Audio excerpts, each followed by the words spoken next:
Hey everyone, JVGM98 here, and welcome to my Kingdom Hearts Melody of Memory impressions. Now, I want to mention that this video is going to be interesting as compared to the last video I did, which was the Smash one, this is going to be off script. So, I'm not reading from a script. I got notes here, that's about it, but I'm just going in completely, like, unscripted. No script needed for this. Going unhinged. So yeah, I do have, like I mentioned, I have some points here that I will be tackling in this video. So anyways, let's get into it. So, I want to mention beforehand as well that I'm not a big rhythm game guy. I don't really play rhythm games at all. Like, at most, the only rhythm games I've played were Persona 3, 4, and 5 Dancing in the past. That's it. Or, you know, if you want to count Faye tap battles on you know, for the mobile and all that stuff, then yeah, sure. But other than that, I really never played rhythm games at all.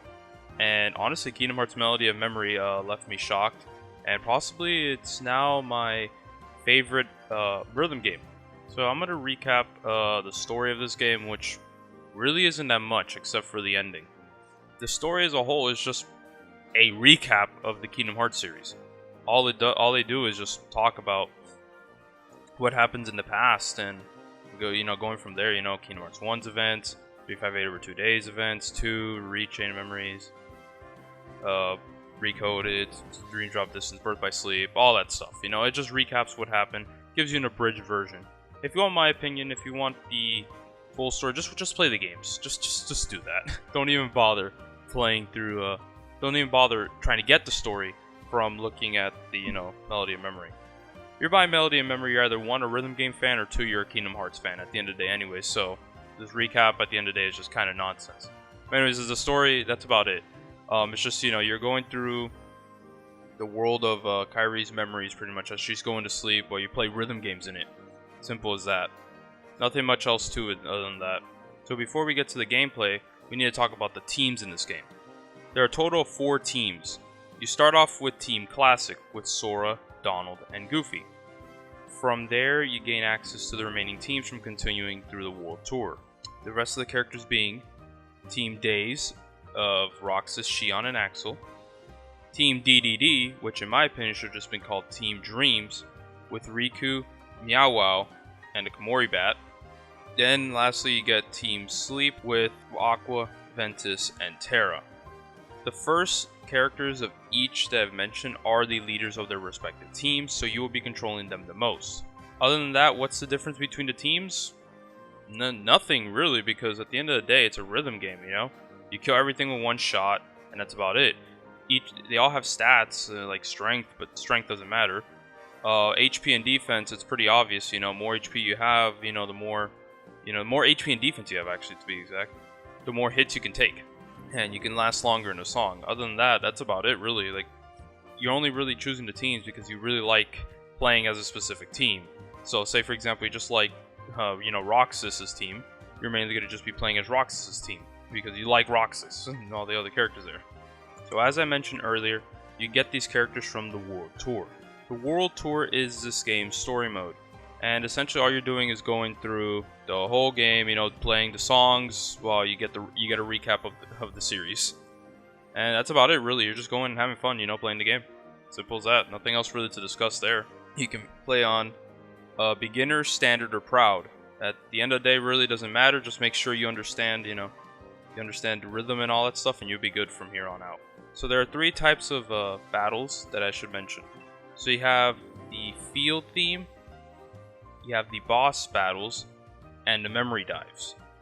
The field themes are the ones you're going to be seeing the most. It's where your team is pretty much running on this like note grid where, you know, you're pretty much hitting the enemies to the beat of the song. In boss battles, you're watching your team pretty much fight a boss character while music is just coming down. You just make sure, you know, of course, you time it. And then lastly, memory dive is where your team is just flying while pretty much a cutscene's playing in the background, and you just pretty much enjoy that as you go through. I will, out of all these, you're going to be seeing the field themes the most. Obviously, let's get that out of the way. The field theme will be the one that you're going to be pretty much playing through the most. And yeah, boss battles, there's not really that much. I believe there's only 4 in the entire game, so that's about it. And then memory dives, there's also a good amount. There is also other ways to play the game where you can only do these in the track selection. So you have to be out of the World Tour to even access that.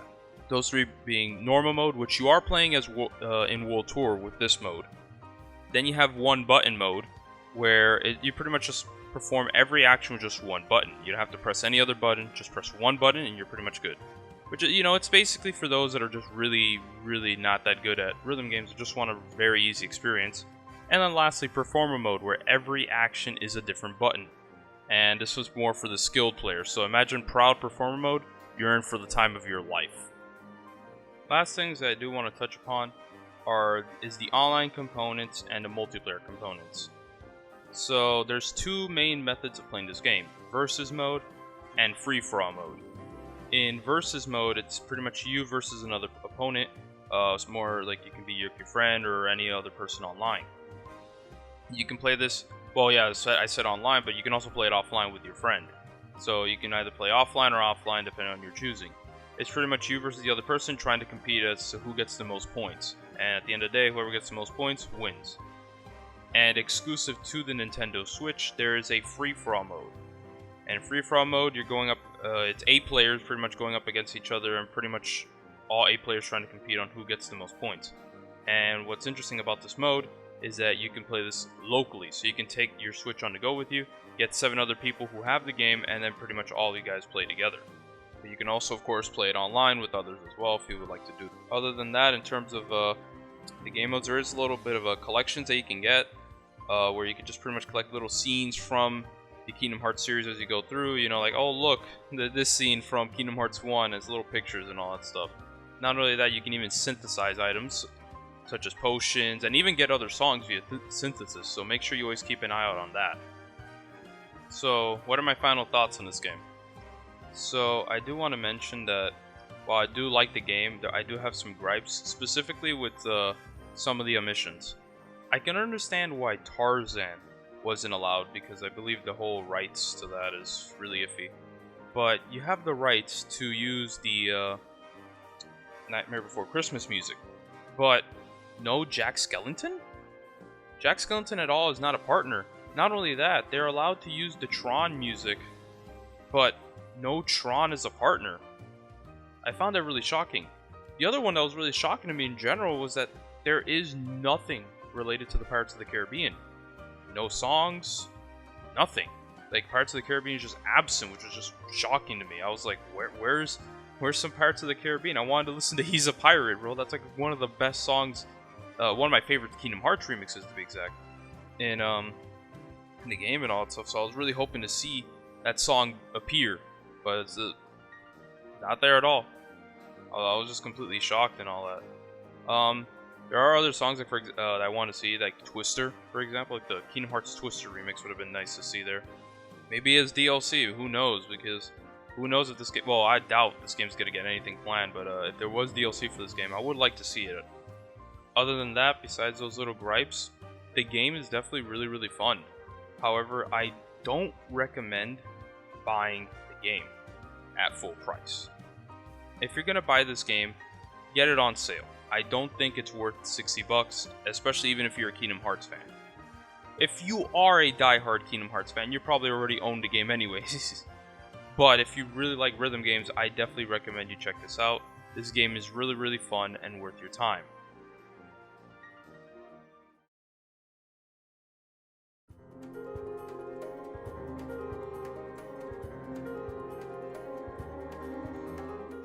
So welcome to the spoiler section of this video.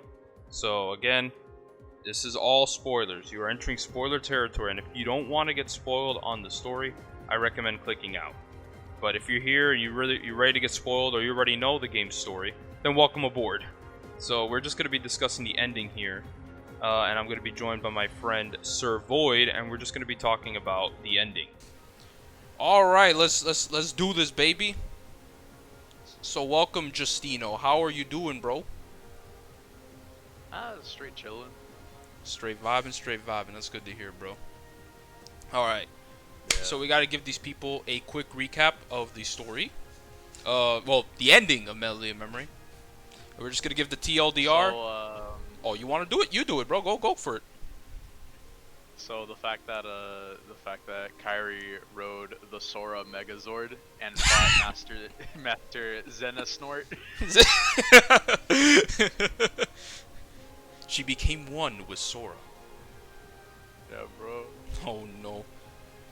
She's like, her whole dream stuff.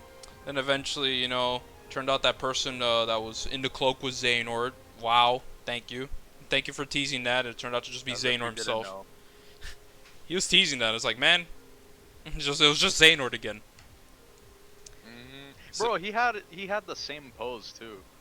Like when he was standing, he had the hands behind his back and everything. yeah, And it's I don't like, know why bro, we I didn't think of it. wonder who it could be. I don't know why I didn't think of that. I was thinking everyone was thinking Master of Masters because that's what Nomura was teasing, and also Master of Masters is known to have his hands around his back as well. Yeah, but he was hunched over. And the only one Yeah. that's that hunched over is that old man. True.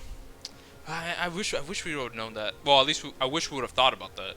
But we had that. It shows us Yeah. what happened to Kyrie. How like she was given a mission and all that. If I recall, she was supposed to end up in a world that was neither of light.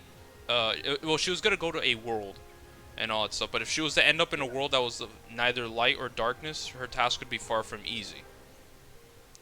And that's which is And what since pretty you much. wound up on Destiny Island, Yeah, and but is like, Des no isn't Destiny Islands in the light realm? Like because it's similar to Twilight Town, where it's sort of in between. That's why. I know Twilight Town's definitely in I between. remember. Yeah, I remember someone saying that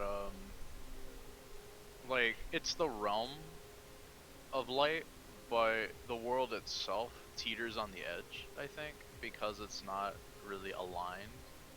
I get you. I guess I don't know. But let me check real quick as well. We're doing that. But anyways, she was not supposed to. She was supposed to be in a place that wasn't in between, and if she did end up there, then her task would be far from easy. And according to Terra Xehanort, is that she should abandon her quest, and that they have failed. I also think that he was referencing going into the final world. I think that's what he was mentioning because that place does lie in between everything. I believe. It's like it's purgatory, so it could just be that. But eventually, she does get she does end up remembering that after the battle with Xehanort, or well Sora fighting Xehanort in Kyrie's body, and Yeah. eventually after that, they eventually she comes back, wakes up, tells this to Ansem, Ienzo, and Evan.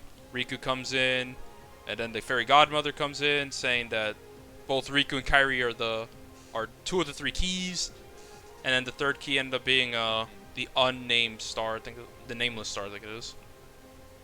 And I will say this though, why wasn't the fairy godmother in the Keyblade War? Because I know, right? Jesus Christ, she's OP. She is OP. Bro. She's more OP than Ensign. Dude, she can just go straight to purgatory, bro, if she wanted to. It's like, all right, I'm out.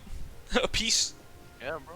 And I think it's canonically confirmed. Like, this is through Cinderella and also. She's just this all-powerful being.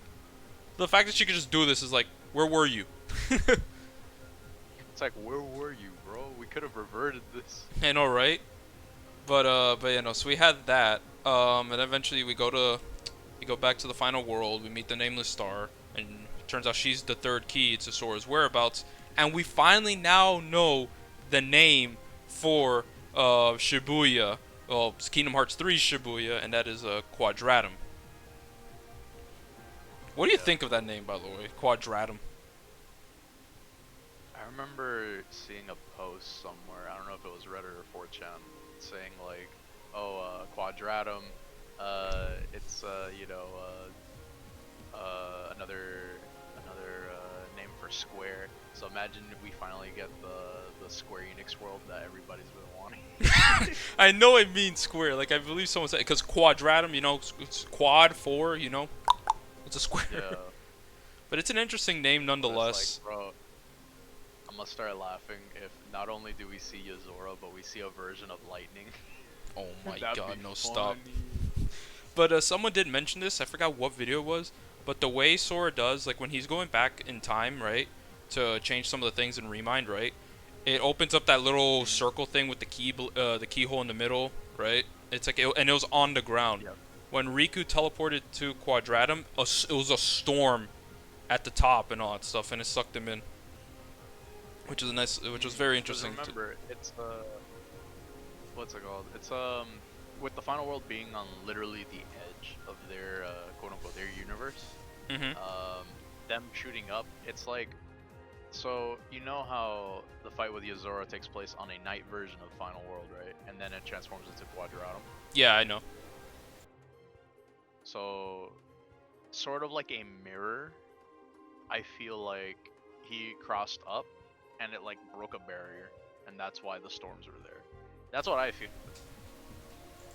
Yeah, I see what you mean. Okay. And then as we crossed over, it was like, oh, day in Final World, and then night in that Final World for that. Yeah. Universe. Okay, I get you. And then, of course, we're not done there, as eventually it ends with, that Kairi, Mickey, Donald, and Goofy in Master Yensid's tower. They're not done yet. Yeah, I know, right?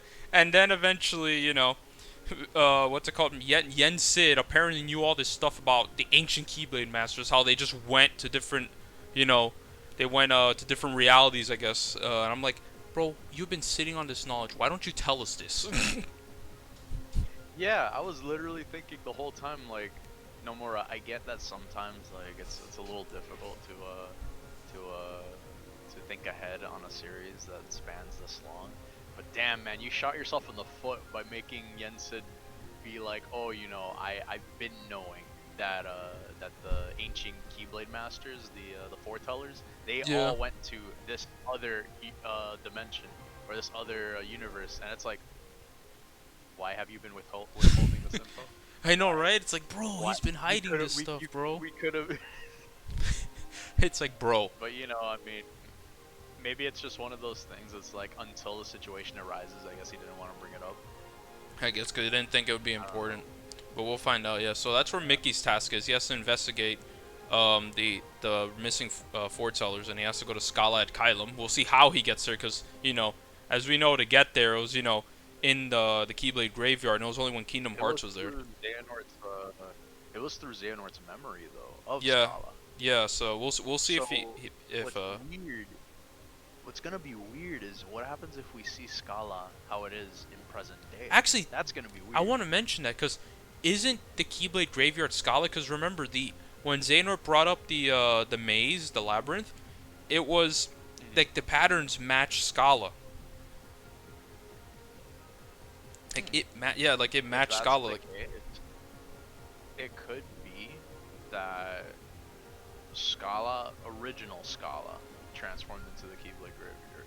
Yeah, we'll see because about that. To this day, we still have no idea where this came out, like how Keyblade graveyard like fits in. All we know is that it's the place where all the Keyblade rulers fight. Yeah, it's a place. Unless they do the whole Union Cross. I was gonna mention this. They do the Union Cross stuff where it's like they go into a data version of Scala at Kylum. Who knows? Because you know how it was. Research that. I mean, it could be possible. Because I believe in Union Cross they show up these cutscenes where you see Lucio and the Master of Masters monitoring stuff. So who knows? Yeah. They could be monitoring the Dandelion leaders. Yeah, I do remember how Ansem the Wise was explaining the universes, how it's like, oh, through our side we have the realm of light and the realm of darkness. And then also, besides those two realms, we also have the realm of dreams. Oh wait, you forgot light, dark, and in between. The third one in between. Yeah, in between. And then we have data, and then the sleeping worlds, and then that's everything, right? It was data, dreams, and that was the third one. There was a third one.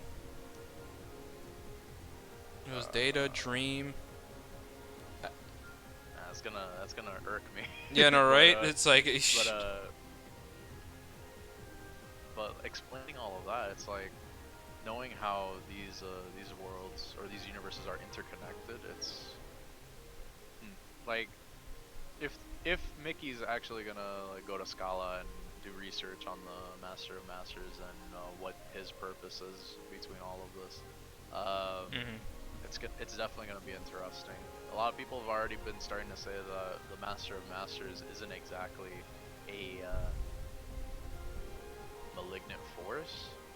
That maybe he went over to this other universe to try to figure out some answers, because the Master of Masters at this point, he seems kind of sus. I mean, He's always it's has kind of been. obvious. He's plotting to He's always destroy seemed the world. kind of sus. Like we Yeah. know, like And we know then that's that his whole plan. line with yeah, that whole line with Zan, young Xehanort, when Remind, where he was like, "Oh, just see with your eyes," and it's like, "Oh, I could be telling you that I'm going to save the world, where I'm just wishing for its destruction." Mhm. Yeah. And it's So like, I don't know, like, yeah, we really don't know much about the Master of Masters at the moment. Just know he's very conniving, and he's also a goofball. yeah. I honestly think he does that as a ploy, I just get to you. like set people off guard, Yeah. and then like he really has his intentions lying underneath. Yep. No, I can definitely agree with you on that. You know, get people warmed up to him and all that stuff. Yeah, But also, not make only him a that. truly like, No, go ahead, bro. just a really like good villain. He'd be like a multifaceted villain, because he won't just be evil for the sake of evil. Yeah, we'll see. We'll have to wait and find out more about him. But the other thing we gotta mention now is what Kyrie's gonna be doing, and that's how she's gonna be continuing her training, but under Aqua. So Aqua Kyrie solo game? Yes, Maybe? please. Like, please, Please? bro, just let us play as those other characters again, bro. I'm not asking for a mainline title, just something, I just want to play as. I mean, we'll see what happens, So good. All With right. everyone together again, like, anything's possible. Yep. All right. So now that we got the recap here done with the ending, what did you think about the ending? Definitely, it sets up for a lot, but I think a lot of people are very done with Kingdom Hearts, especially after Kingdom Hearts 3. Like, they saw Melody of Memory and they were like, "What is this? Rhythm Wait, game, what? boys. What Let's is go. this? Wait, it has story? What? I have to pay $60 for a rhythm game to get a sliver of story." Little tease, bro. That's about it. It's just setting us up. It's like, here you go, bro. Let me just tickle the pickle real quick, and all right, here you go, bro. Like, it lays down the groundwork just enough for a good, like, next mainline title. The only thing that we don't know is whether or not the next game is going to be another spin-off, or if we're just going to head straight into A Kingdom mainline Hearts game. 4. That's the Yeah. only thing that we don't know. I don't blame you. It's like that's the other thing I'm thinking of as well, because I could see it being like the whole thing, a Kingdom Hearts 4's prologue, but I can also see it being its own game. But we have to wait and see what happens from there. Yeah, hopefully it's not another 0.2 situation. Yeah. But did you like the ending though? I personally liked it a lot. Like just to what it's setting us up to. I'm very interested to see where the story's going. But what about you? I was hyped. Like, it's, like I said, it sets up enough breadcrumbs. It's I wouldn't compare it to, say, the ending portion of KH2, where Kyrie comes in with the message in a bottle, Sora and Riku are there talking, and then they read it, and then like it. I would, I guess, put it on that level, maybe. Like, I don't know. There was just so much hype, so much more hype for the message in the bottle. But Yeah, then, no, right. again, that was when the series was very young. Yep. And now the series has been around almost 20 years now. Yep, bro, no. It's like, wow, yo, this message in a bottle. This is probably leading into Kingdom Hearts 3. Can't wait to play it 4 years later. Little do they 2019 comes around. Damn, bro. I know, right? So how do you think this will lead into the future of the series, by the way? Like, when it comes to everything that we're knowing about it, like, what do you think? Personally, I think I think we're not getting another spin-off. I honestly think this is leading into another mainline. Yeah, you think this Because is I like remember main Nomura, number title, you mean? Yeah, I think we're just gonna like after Melody of Memory, that's our like small info dump, and then Nomura's just gonna be like, all right, so next mainline title prologue, we're gonna be playing as Riku going through Quadratum, or if it ends up being a spin-off game, it's gonna be something that ties in with Riku a lot, and then goes into KH4. I think we're not that far off at all, because I know a lot of people have been saying, oh, you know, we need 7 more games before we get to KH4. Nah, I don't think that'll be the case. I think KH3 just took a long while because Nomura wanted to explain himself a little more with certain things in the series. I mean, we didn't need an explanation as to why Mickey lost his shirt in KH1, but you know, Yeah, I he digress. did it anyways. I thought that was nice. But yeah, no, like when it comes to the future, I'm really curious to see who else is gonna appear because I feel like definitely Luxord or his somebody is definitely gonna be getting more of a spotlight, which I'm really hoping to see. Oh, that's another thing. Yeah, that's another thing. How like it's never been stated, but bro, his voice is way too similar to Luxor to not be him. Yep, Way too definitely. similar. Luxor, let's see here. We might see Larium again, maybe Elrina. We definitely have to know For about sure. Demix's somebody. We definitely like. I don't know what was taking him so long. Why hasn't For his sure. been teased yet?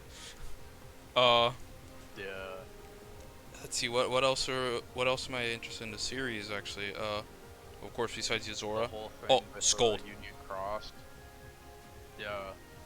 And how she ties into Subject X, and I'm pretty sure we're probably gonna see something on that in Union Cross leading into. Oh yeah, definitely. I can agree with that. I mean, after right now, I mean, spoilers, you know, I'm sorry, Brain. Not to use I the don't blame you. Japanese one, Brain. Uh, um, him summoning Master Defender, bro, that was actually hype because everybody was saying, bro, he looks way too much like Ericus. He looks way too much like Yeah, Ericus and we to know that not be Ericus in his, descended like, from one of anime. the Dandelion leaders. Like he comes from a long family of Keyblade rulers. So I'm like, it has to be Brain. There's no way. And lo and behold, Master Defender, boom. Mhm. Like, there's no way. All I know is that the future of the series, if you haven't kept up with anything of Union Cross, prepare to be lost. Oh, you're fucked. You're You're fucked at this point. like GG. You're literally like done. Like go find like recaps on it and get caught up. Don't bother to play the game, honestly. In my opinion, if you don't care about mobile games, don't bother to play it. Like just look at the cutscenes online. Yeah, because the gameplay itself, while it's fun for a while, the gacha, oh god, the power creep. It's Yeah. it's way too bad. Like Yeah. definitely go through Everglow or something like that to watch recaps and all that and see translations before we actually get it, because I don't know what the discrepancy is now with story updates. I think it's like a month off now. I think so, a month off, or I think they skipped this month. Maybe I don't know. I mean, it makes sense given how it was the holiday season. I could be Yeah. wrong, but then But for sure, go to your favorite YouTuber, look up a recap.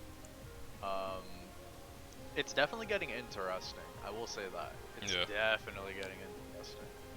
Other than that, I think we're good here, right? Yeah, Yeah, pretty nothing good. else to bring. All right, perfect. Now just go ahead and show your stuff, bro. Well, you can find me on Twitter at exsoul31. Um, if you see a photo of Dante, I mean, you already know how it is. All right, man. Hey, yo. By the way, thank you for coming as a guest here, bro. All right, not a problem. Thank you for having me. Hey, no problem, bro, man. Take it easy, bro. Thanks for watching the video. I hope you enjoyed. Have a great day, great night, whenever you're watching this, and take care.